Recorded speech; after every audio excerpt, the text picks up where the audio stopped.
अगर हमारे पास एक ही सेल होता तो हम आज कैसे खाना खा रहे होते। ये थोड़ा सोचने वाली बात नहीं है, ठीक है।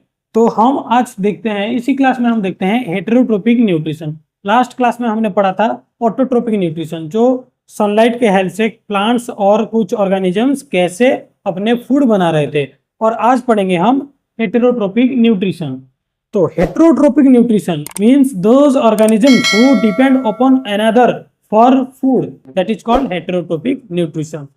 Organism adopt their mode of nutrition based on food type and availability। Means हम जितना भी हेटेरोट्रोपिक न्यूट्रिशन, जितना भी हेटेरोट्रोपिक ऑर्गेनिजम्स हैं, सबका मोड अलग अलग है, क्योंकि सबके अवेलेबिलिटी, सब हर जगह फूड सेम नहीं होता, अवेलेबिलिटी अलग अलग और फूड टाइप भी अलग अलग। हम कुछ चीज़ खाते हैं और कुछ छोटे छोटे ऑर्गेनिजम्स हैं वो अलग चीज़ खाते हैं, हाँ कि नहीं। तो ये देखते हैं डिटेल्स में एक एक करके स्ट्रेटेजी। तो जो हेटेरोट्रोपिक न्यूट्रिशन है उसका स्ट्रेटेजी सारे क्या क्या है। First one that is saprophytic. देखो सैप्रोफाइटिक ऐसे ऑर्गेनिजम्स होते हैं जो, ये सैप्रोफाइटिक का बॉडी हो गया, ठीक है। तो ये फूड, तो ये फूड को बॉडी के बाहर ब्रेक डाउन करके ये इनटेक करते हैं। Break down the food outside the body and absorb. तो फूड को आउटसाइड द बॉडी में ब्रेक डाउन किया, उसके बाद एब्जॉर्ब कर रहे हैं, कौन, सैप्रोफाइटिक। जैसे example bread mould, east and mushroom, ये सारे ऑर्गेनिजम्स कैसे करते हैं, फूड को बाहर ही ब्रेक डाउन कर रहे हैं, कॉम्प्लेक्स को सिंपल कर रहे हैं और एब्जॉर्ब कर रहे हैं, ठीक।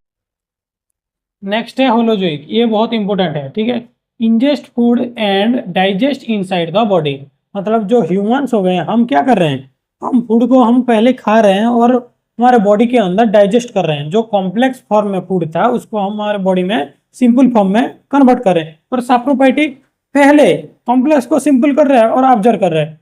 हम क्या कर रहे हैं, पहले ऑब्जर्व कर रहे हैं फिर कॉम्प्लेक्स को सिंपल कर रहे हैं, ठीक है। वो बॉडी के बाहर करते हैं, हम बॉडी के अंदर करते हैं। हम क्या है, होलोजोइक, ठीक है। लास्ट है पैरासाइटिक। पैरासाइटिक क्या करते हैं, obtain nutrients from host organism without killing them. मतलब देखो पैरासाइटिक, ये ह्यूमंस के सर पर क्या होता है, ज्यादातर लड़कियों के सर पे क्या होता है, जुएं होता है कि नहीं, टीक।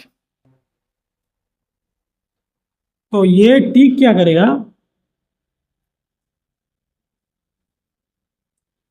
ये जो टीक होता है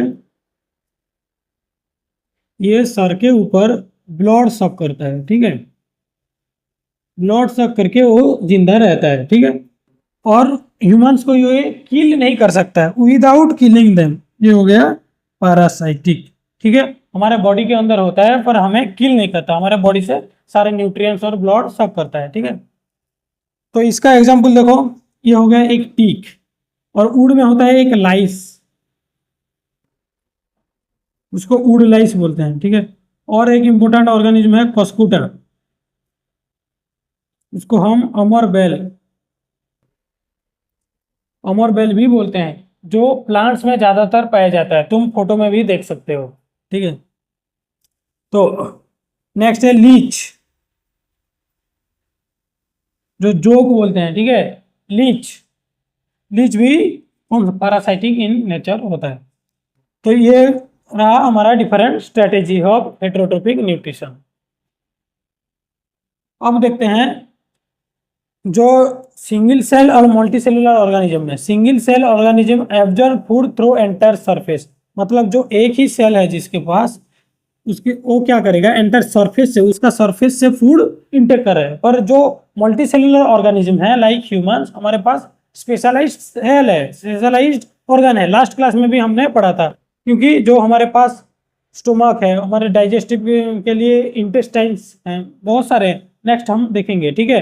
तो हमारे पास स्पेशलाइज्ड पार्ट है, स्पेशलाइज्ड ऑर्गन है, ठीक है। तो हम तुम्हारे बुक में दो एग्जांपल्स है जो न्यूट्रिशन का, सिंगल सेल ऑर्गेनिज्म का न्यूट्रिशन का दो एग्जांपल्स है, हम देखते हैं। First one is amoeba. Amoeba पहले क्या करता है, ये है अमीबा, ये नॉर्मली पॉन्ड रिवर में पाया जाता है। ये अमीबा फूड को देखने के बाद इसका मन किया कि ये फूड को मैं खा लूं, कैप्चर कर लूं। तो क्या करता है, इसके पास एक फॉल्स फूड जैसा फिंगर लाइक स्ट्रक्चर क्रिएट करता है। ठीक है, देखो फर्स्ट क्या करेगा, takes in food with the help of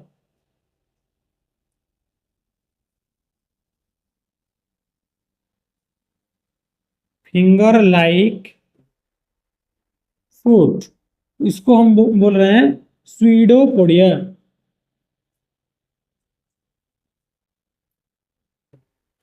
podia means foot, पाँव, स्यूडो मीन्स फॉल्स। इसका देखो ये नॉर्मल सा स्ट्रक्चर था, पर ये जैसे एक फिंगर ऐसे करके, एक यहीं पर फूड है, ऐसे करके ये फूड को कैप्चर कर रहे हैं। ठीक है, तो फिंगर लाइक फूड, ठीक है, that is called pseudopodia. Then उसके बाद क्या करेगा, form food vacuole.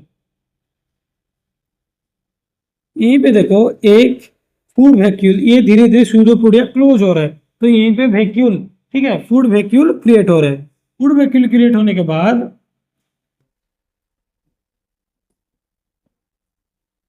Break down complex food to simple form and absorb by cytoplasm. ये फूड को कॉम्प्लेक्स टू सिंपल कर रहा है और उसका साइटोप्लाज्म में एंटर कर रहा है। ठीक है, वो जो सेल है, सेल का साइटोप्लाज्म में एंटर हो रहा है। देन ऑन डाइजेस्टेड फूड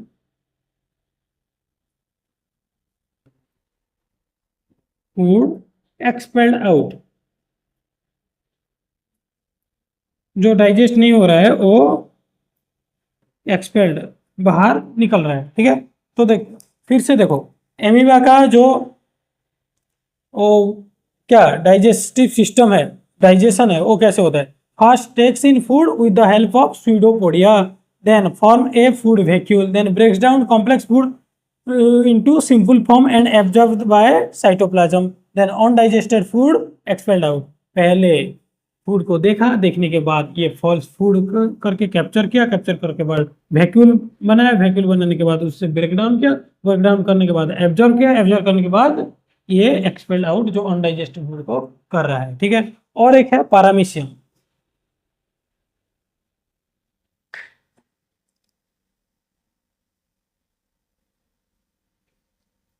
ये पैरामीशियम कैसे कर रहा है,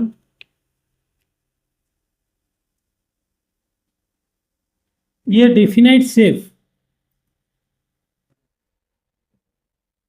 जैसे अमीबा का शेप डेफिनाइट नहीं था, इसका डेफिनाइट शेप है। यहीं पर उसका होता है माउथ।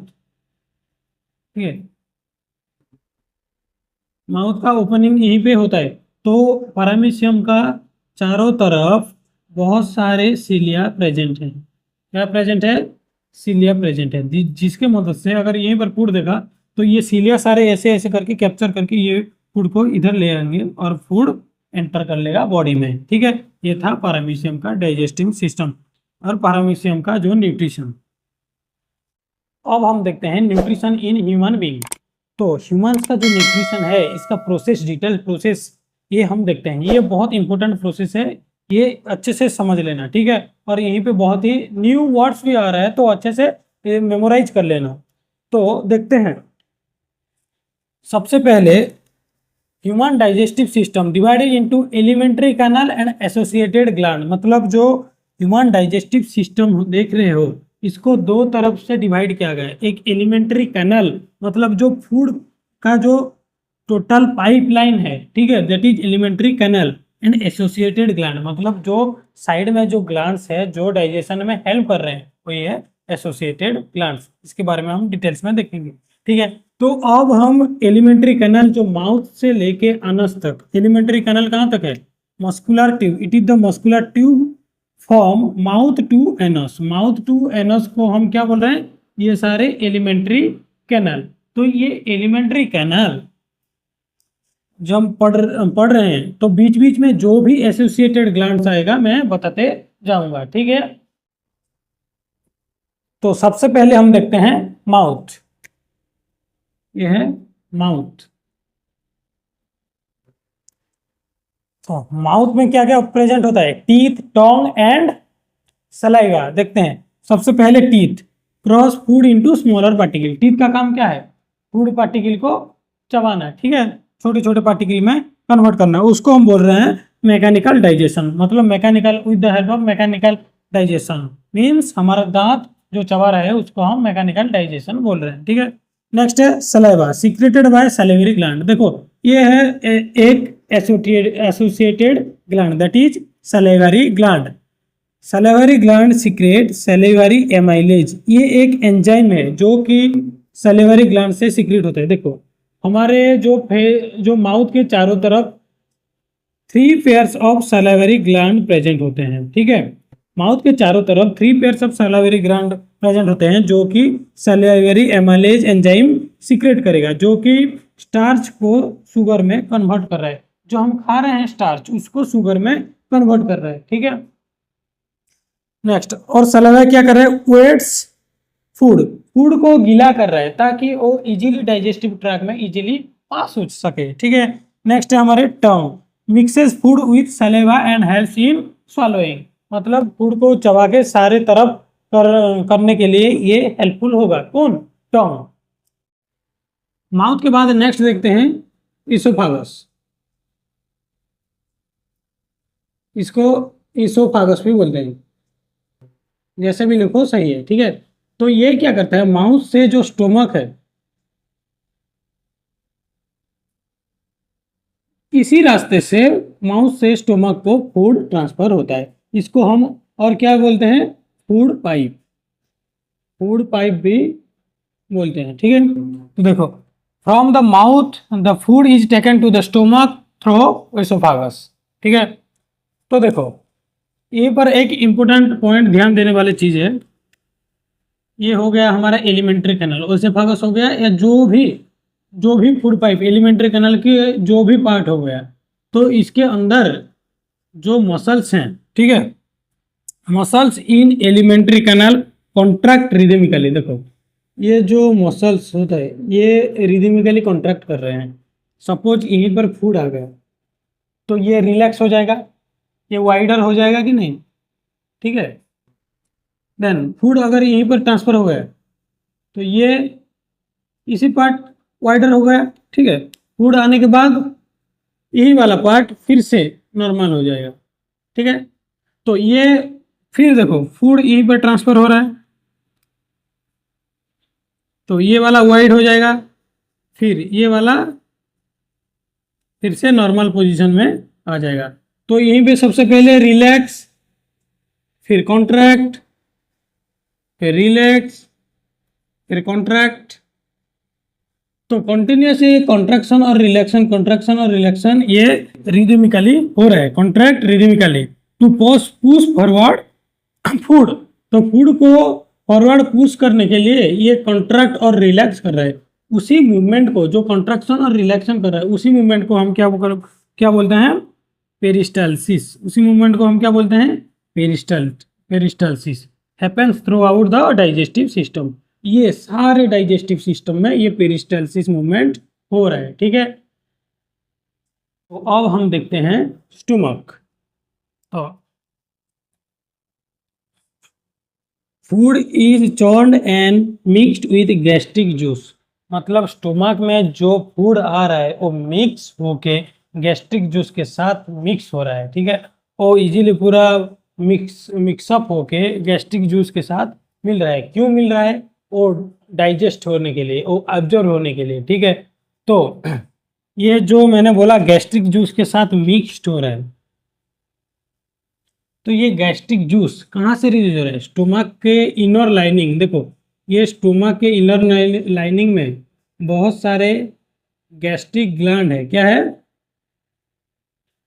गैस्ट्रिक ग्लैंड, जो कि बहुत सारे गैस्ट्रिक ग्लैंड जो कि क्या रिलीज कर रहे हैं, गैस्ट्रिक जूस रिलीज कर रहे हैं। ये देखो गैस्ट्रिक ग्लैंड एक एसोसिएटेड ग्लैंड है। फिर से हमने एक एसोसिएटेड ग्लैंड के बारे में पढ़ा, दैट इज गैस्ट्रिक ग्लैंड। तो गैस्ट्रिक ग्लैंड क्या क्या सीक्रेट कर रहा है देखते हैं। सबसे पहले बहुत इंपॉर्टेंट दैट इज HCl और हाइड्रोक्लोरिक एसिड। जो स्टोमक में एसिड हो जाता है that is due to the hydrochloric acid. Acid क्यों रिलीज होता है स्टोमक में? क्योंकि ये एंजाइम्स के लिए अच्छे से मीडियम तैयार करे ताकि एंजाइम हमारे फूड को डाइजेस्ट कर ले, ठीक है। Provides acidic medium for enzymes, ठीक। तो नेक्स्ट है पेप्सिन। Pepsin digest protein. जो ये एसिडिक मीडियम तैयार कर रहा है एंजाइम के लिए, वही एंजाइम पेप्सिन है। तो पेप्सिन क्या कर रहा है एसिडिक मीडियम में? प्रोटीन को डाइजेस्ट कर रहा है, ठीक है। नेक्स्ट है mucus. Mucus protect stomach lining from acid. देखो जो स्टोमक में ये एक slippery slippery fluid like substance release कर रहा है जो हमें एसिड से बचाता है, ठीक है। एसिड भी रिलीज कर रहा है और एसिड को बचाने के लिए भी म्यूकस भी रिलीज कर रहा है। कौन? हमारा जो गैस्ट्रिक ग्लैंड, ठीक है। तो आगे देखते हैं, अगर ज्यादा एसिड रिलीज हो गया तो क्या हो जाएगा? एसिडिटी। अगर ज्यादा एसिड रिलीज हो गया तो एसिडिटी हो जाएगी। ज्यादातर एसिडिटी जो जिन लोगों को होता है वो एसिड यही हाइड्रोक्लोरिक एसिड की वजह से होता है। तो नेक्स्ट देखते हैं, अगर ये फूड यहीं पर जो डाइजेस्ट हुआ और कुछ स्टोमक में, ये याद रखना स्टोमक में सारे फूड हमारा डाइजेस्ट नहीं होता, ठीक है। तो जो बच गया है यहीं पे, तो बाकी पास हो जाएगा हमारा स्मॉल इंटेस्टाइन। इसको हम बोल रहे हैं स्मॉल इंटेस्टाइन। स्मॉल इंटेस्टाइन ये भी होता है स्मॉल इंटेस्टाइन। ये स्मॉल इंटेस्टाइन का फर्स्ट पार्ट, ठीक है। तो यहीं पे मैक्सिमम फूड डाइजेस्ट होता है। तो यहीं से यही फूड ट्रांसफर होने के लिए एक यहीं पर एक रेगुलेटर है जो स्टोमक से स्मॉल इंटेस्टाइन को फूड ट्रांसफर कर रहा है। उसको ये है एक रेगुलेटर, उसको हम बोलते हैं sphincter muscle. Regulate the transfer of food from stomach to small intestine। Stomach से स्मॉल इंटेस्टाइन को जो फूड ट्रांसफर हो रहा है उसको ये रेगुलेट कर रहा है। कौन? स्फिंक्टर मसल, ठीक है। अब हम देखते हैं स्मॉल इंटेस्टाइन। ये थोड़ा कॉम्प्लिकेटेड है तो इजीली हम देखते हैं, ठीक है। तो देखो स्मॉल इंटेस्टाइन, ये स्टोमक के बाद जो पार्ट है इसको हम बोल रहे हैं स्मॉल इंटेस्टाइन। ये वाला पार्ट को हम बोल रहे हैं स्मॉल इंटेस्टाइन और इसको भी हम बोल रहे हैं स्मॉल इंटेस्टाइन। ये जाके अंदर मिला है, ठीक है। तो ये हो गया स्मॉल इंटेस्टाइन। तो स्मॉल इंटेस्टाइन सीक्रेट क्या क्या करता है? Receive digestive juice from liver and pancreas. देखो ये लीवर और पैनक्रियास क्या है? देखो जो लीवर और पैनक्रियास ये दो एसोसिएटेड ग्लैंड्स हैं। ये कहाँ पे प्रेजेंट होता है? यहीं पे प्रेजेंट होता है पैनक्रियास, ठीक है। पैनक्रियास से डाइजेस्टिव एंजाइम मतलब इंटेस्टाइन को आया, देन यहीं पे प्रेजेंट होता है लीवर। ये लीवर का भी जो एंजाइम डाइजेस्टिव एंजाइम सारे इंटेस्टाइन को आया। समझ में आया? तो इसलिए receive digestive juice from liver and pancreas. Liver और पैनक्रियाज से डाइजेस्टिव जूस जो डाइजेशन करेगा ये सारे ये इंटेस्टाइन को आ रहा है, ठीक है। फिर इंटेस्टाइन खुद से ही रिलीज करता है को क्या? Intestinal juice. खुद से। देखो ये इंटेस्टाइन में कौन कौन सा एंजाइम मिल रहा है? लीवर से भी आया, पैनक्रियाज से भी आया और खुद से भी रिलीज कर रहा है, इसलिए यहीं पे ज्यादातर डाइजेशन यहीं पे होता है, ठीक है। तो सबसे पहले देखते हैं हम लीवर। लीवर क्या रिलीज करता है? Secret bile juice. लीवर क्या सीक्रेट कर रहा है? बाइल जूस सीक्रेट कर रहा है, जो कि यहीं पे देखो ये लीवर और ये छोटा सा इसको हम बोलते हैं गॉल ब्लैडर। ये लीवर बाइल जूस सीक्रेट करके गॉल ब्लैडर में स्टोर कर रहा है, ठीक है। तो बाइल जूस क्या करता है? यहीं पे जो फूड एसिडिक मीडियम फूड है तो यहीं पे वो फूड को न्यूट्रलाइज कर रहा है, ठीक है। न्यूट्रलाइज जो एसिड को न्यूट्रलाइज करके उसको मीडियम को अल्कालाइन बना रहा है। क्यों अल्कालाइन बना रहा है? ताकि ये हेल्प होगा पैनक्रियाटिक जूस जब आएगा, पैनक्रियाटिक जूस डाइजेस्ट करने के लिए हेल्प होगा। कौन? ये फूड, ठीक है।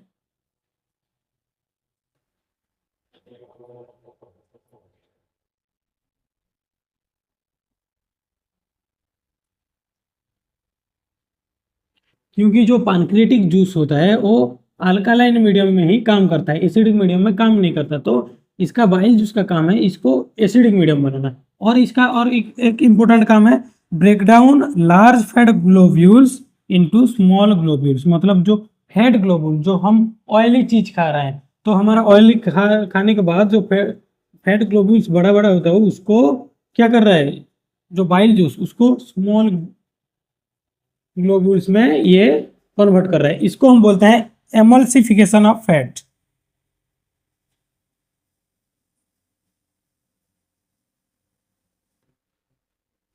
इसी प्रोसेस को एमल्सिफिकेशन ऑफ फैट बोल रहे हैं, जो कि increase the efficiency of enzyme action. Enzyme का एक्शन के लिए ये बहुत ईजी हो जाएगा, इजीली हमारा फैट डाइजेस्ट हो जाएगा। That is due to bile juice. देखो अगेन बाइल जूस के बारे में देखो, bile juice secreted from liver and stored in gall bladder and released in small intestine।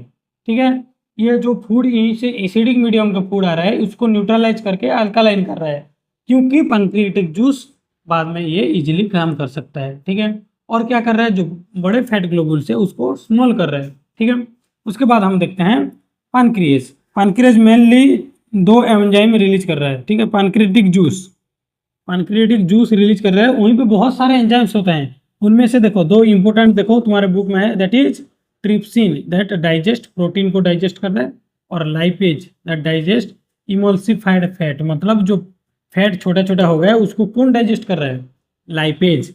अगर बड़ा होता तो ये डाइजेस्ट नहीं कर पाता, ये छोटा छोटा है तो ये डाइजेस्ट कर पा रहे हैं। That is due to bile juice. Bile juice सबसे पहले इसको बड़ा से छोटा कर रहा है, और छोटे को डाइजेस्ट कौन कर रहा है, लाइपेज।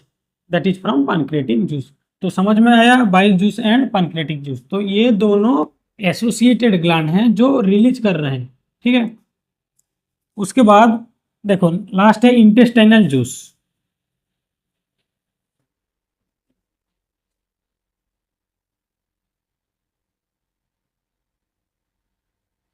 जो इंटेस्टाइन है, ये इंटेस्टाइन के वॉल में भी छोटे छोटे ग्लैंड हैं। ठीक है, इंटेस्टाइनल ग्लैंड, इसके अंदर भी छोटे छोटे इंटेस्टाइनल ग्लैंड है जो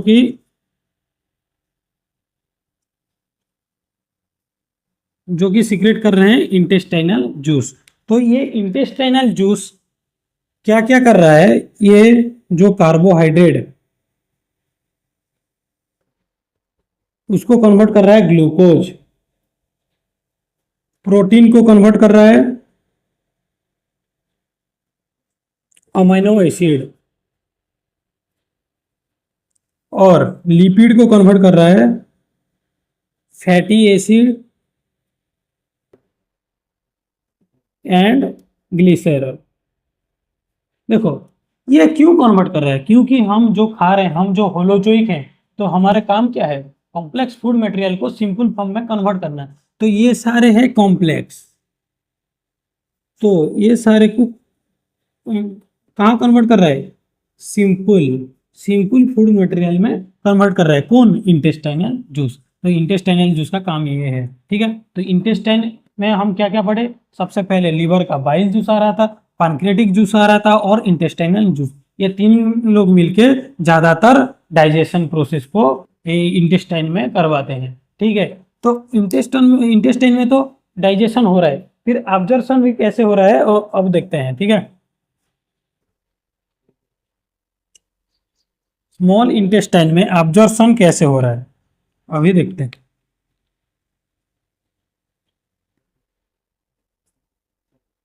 डाइजेशन तो हो गया, फिर वही एब्जॉर्ब होके वहीं से फूड का जो इंपॉर्टेंट न्यूट्रिएंट्स सारे एब्जॉर्ब होके हमारे सारे सेल्स को कैसे जाएगा अब देखते हैं। देखो ये हो गया हमारा इंटेस्टाइन को मैं अच्छे से लिखता हूँ, अच्छे से देखो। ये इंटेस्टाइन के इनर वॉल में एक छोटा छोटा फिंगर लाइक प्रोजेक्शन, बहुत सारा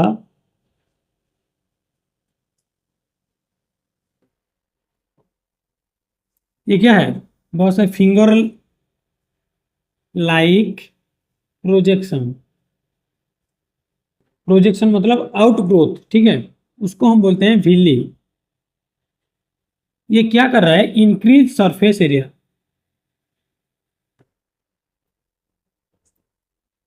अगर झिल्ली नहीं होता तो हमारा सरफेस एरिया कैसे होता है? देखो ये नॉर्मल, पर झिल्ली होने के बाद ये सरफेस एरिया कैसे हो गया? ऐसे। अगर इसको हम स्ट्रेच कर दें तो इसका एरिया लगभग ऐसा होगा, हाँ कि नहीं? तो सरफेस एरिया जो ये इंक्रीज कर रहा है, ठीक है, इंक्रीज करने के वजह से ये जो ऑब्जर्शन न्यूट्रिशन का ऑब्जर्शन ज़्यादा हो जाएगा। अगर सरफेस एरिया कम है, नॉर्मल है, तो ऑब्जर्शन ज़्यादा नहीं होगा। अगर सरफेस एरिया ज़्यादा है तो ऑब्जर्शन हो जाएगा, इसलिए विली प्रेजेंट होता है। ये क्वेश्चन पूछा है, 2 मार्क्स का क्वेश्चन ज़्यादातर पूछता है बोर्ड में, ठीक है। तो इंक्रीज सरफेस एरिया। और विली में क्या होते हैं? बहुत सारे rich in blood vessels,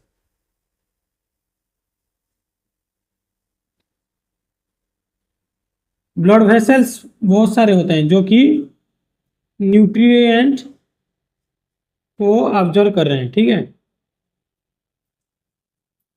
nutrient सारे ज़्यादा ऑब्जर्व हो रहा है क्योंकि वो ब्लड वेसल, ज़्यादातर ब्लड वेसल्स प्रेजेंट है, ब्लड फ्लो ज़्यादा है कहाँ पे? झिल्ली पे, तो ज़्यादा न्यूट्रिशन एब्जर्व हो रहा है। एब्जर्व होके वही न्यूट्रिएंट्स कहाँ पे चला जाएगा? डिफरेंट सेल्स एंड टिश्यू को चला जाएगा और हमें क्या प्रोवाइड होगा? एनर्जी। एनर्जी कहाँ पे काम आएगा? ग्रोथ, रिपेयर और मेंटेनेंस। तो ये था हमारा एब्जॉर्प्शन का काम। फिर से देखो, यहीं पे जो स्मॉल इंटेस्टाइन के इनर वॉल में फिंगर लाइक प्रोजेक्शन ज़्यादातर है, उसको हम विली बोल रहे हैं। वो सरफेस एरिया को इंक्रीज कर रहा है। वहीं पे क्या प्रेजेंट है? ब्लड वेसल ज़्यादातर प्रेजेंट है जो कि न्यूट्रिएंट को ऑब्जर्व कर रहा है। न्यूट्रिएंट्स ऑब्जर्व होने के बाद सारे सेल्स और टिश्यू को ब्लड वेसल्स के द्वारा ये ट्रांसफर हो रहा है। उसके बाद हमें सेल्स में जो वो सारे प्रोसेस होके हमें क्या मिल रहा है? एनर्जी मिल रहा है। एनर्जी क्या, कौन सा काम में हेल्प कर रहा है? ग्रोथ, रिपेयर एंड मेंटेनेंस में काम कर रहा है, ठीक है। ये था स्मॉल इंटेस्टाइन। देखो स्मॉल इंटेस्टाइन तो कंप्लीट हो गया। स्मॉल इंटेस्टाइन स्टोमक से स्टार्टिंग होके यहीं से, देखो यहीं से हाईली कॉइल्ड है, मतलब ज़्यादा कॉइल्ड है, ठीक है।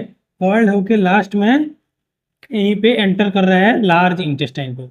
ये वाला पार्ट जितने भी ये वाला पार्ट मैंने रेड में मार्क किया है, इसको हम बोलते हैं लार्ज इंटेस्टाइन।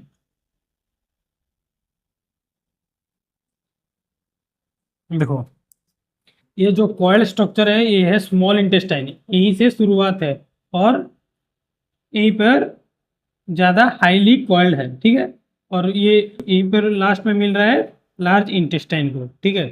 तो देखो जो लार्ज, अब पढ़ते हैं हम लार्ज इंटेस्टाइन के बारे में।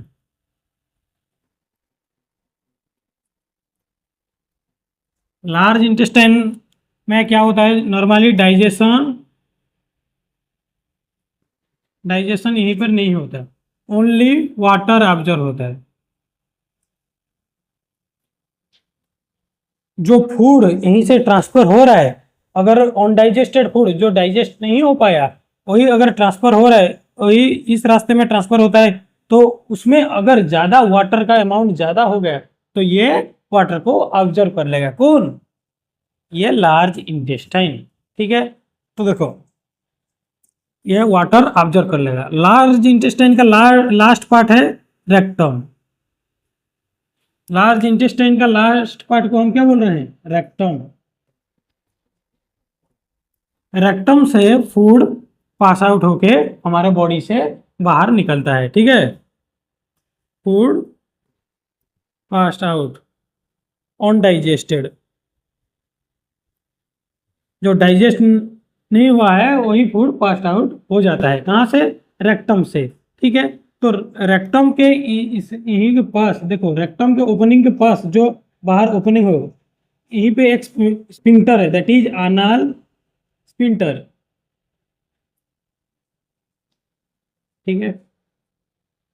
यहीं पे क्या है? एनल स्पिंक्टर है जो रेक्टम से जो आउट बाहर को निकल रहा है, जो अनडाइजेस्टेड फूड वहीं के जो रेगुलेट कर रहा है, उसका ओपनिंग को रेगुलेट कर रहा है, दैट इज एनल स्पिंक्टर।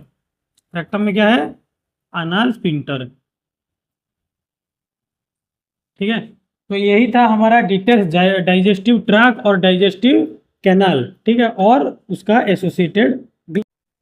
अब हम क्या करेंगे, फिर से ये सारे स्ट्रक्चर को फिर से रिवाइज करेंगे ताकि इजीली हमें याद रहेगा। ठीक है, सबसे पहले हमने देखा था जो फूड एंटर हो रहा था दैट इज माउथ। ये था हमारा माउथ। माउथ के अंदर क्या हमने पढ़ा था, टीथ, सलाइवा एंड टोंग। यहीं पे एक एसोसिएटेड ग्लैंड था दैट इज सलाइवरी ग्लैंड, जो सलाइवा सीक्रेट कर रहा था। माउथ में फूड एंटर हुआ, एंटर होने के बाद टीथ ने चबाया, सलाइवा उसे मिक्स किया और टोंग उसे स्वालो इन किया, तो अच्छे से फूड यहीं से पास हो रहा है। तो इसको हम बोल रहे हैं इसोफागस। इसको हम फूड पाइप भी बोलते हैं। ठीक है,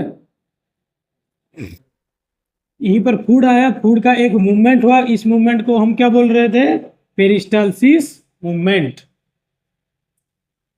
ऐसे हो रहा था पेरिस्टालसिस मूवमेंट। ठीक है, तो उसके बाद ये फूड हमारा कहाँ पे आया, फूड स्टोमक में है। ये इसको हम क्या बोल रहे थे, स्टोमक। स्टोमक में सीक्रेट हो रहा था। स्टोमक के लाइनिंग में बहुत सारे ग्लैंड थे दैट इज गैस्ट्रिक ग्लैंड।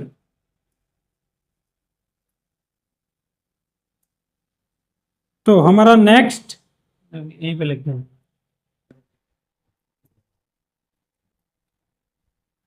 तो नेक्स्ट एसोसिएटेड ग्लैंड क्या हो गया, गैस्ट्रिक ग्लैंड।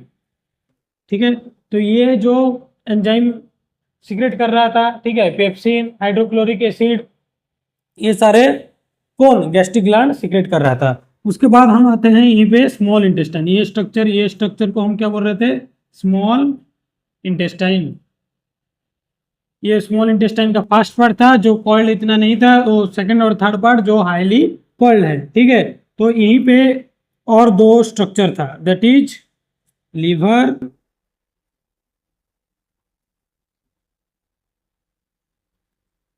और पैनक्रियास। ये दोनों आके मिल रहे थे। ठीक है, ये लीवर सीक्रेट कर रहा था बाइल जूस, देखो लीवर और पैनक्रियास। लीवर सीक्रेट कर रहा था बाइल जूस, पैनक्रियास सीक्रेट कर रहा था पैनक्रियाटिक जूस, और इंटेस्टाइन सीक्रेट कर रहा था इंटेस्टाइनल जूस। ये तीन इंटेस्टाइन में आ रहे थे और मैक्सिमम डाइजेशन और ऑब्जर्प्शन यहीं पे हो रहा था। उसके बाद फूड ऑन डाइजेस्ट फूड यहीं से पास होके फाइनली कहाँ पे जा रहा था, लार्ज इंटेस्टाइन में। लार्ज इंटेस्टाइन का लास्ट पार्ट को हम बोलते हैं रेक्टम, जिससे हमारा on digested food pass out हो जाता है। ठीक है,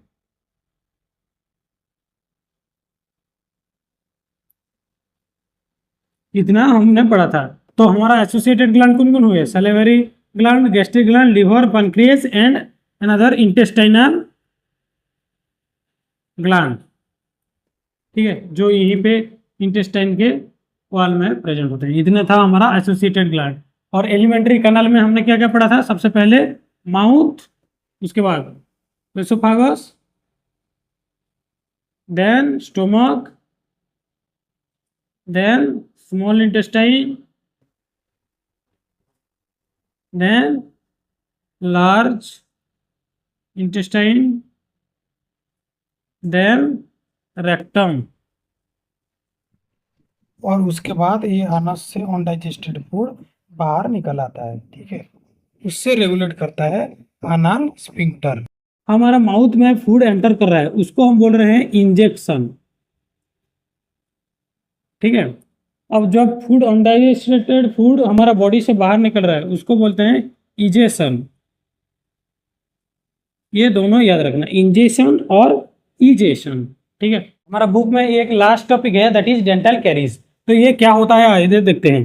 ठीक है, ये हमारा फूड, ज़्यादातर जो फूड में शुगर होता है वो अगर हम खा ले हमारे दांत में आके लटक जाएगा, और रात में अच्छे से हमने अगर ब्रश नहीं किया तो ये दांत में लटक के रह जाएगा। और उसमें क्या ग्रोथ कर रहा है, बैक्टीरिया,